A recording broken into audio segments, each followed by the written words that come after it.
بسم اللہ الرحمن الرحیم۔ اعوذ باللہ من الشیطان الرجیم، بسم اللہ الرحمن الرحیم۔ یا ایھا الذین آمنوا کتب علیکم الصیام کما کتب علی الذین من قبلکم لعلکم تتقون۔ معزز سامعین و ناظرین، السلام علیکم ورحمۃ اللہ وبرکاتہ۔ ماہ رمضان کا 11واں روزہ اور اس کی فضیلت۔ قال رسول اللہ صلی اللہ علیہ وآلہ وسلم: وَكَتَبَ اللّٰهُ عَزَّ وَجَلَّ يَوْمَ الْحَادِي عَشَرَ۔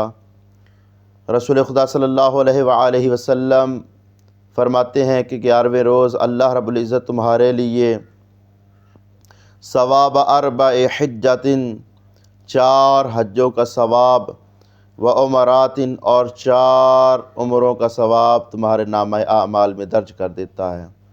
اور کون سے حج اور کون سے عمرے؟ فرمایا کہ حجۃ مع نبی من الانبیاء، جو انبیاء میں سے کسی نبی کے ساتھ حج بجا لائی گئی ہو، فرمایا اس کا ثواب تمہارے نامہ اعمال میں درج ہوگا۔ اور کون سا عمرہ؟ فرمایا وَكُلُّ عُمْرَةٍ مع صدیق او شہید، اور ہر اس عمرے کا ثواب تمہارے نامہ اعمال میں درج کیا جائے گا جو کسی صدیق یا شہید کے ساتھ بجا لایا گیا ہو۔ خداوند عالم ہمیں ماہ مبارک میں روزہ رکھنے اور زیادہ سے زیادہ عبادت بجا لانے کی توفیق نصیب فرمائے۔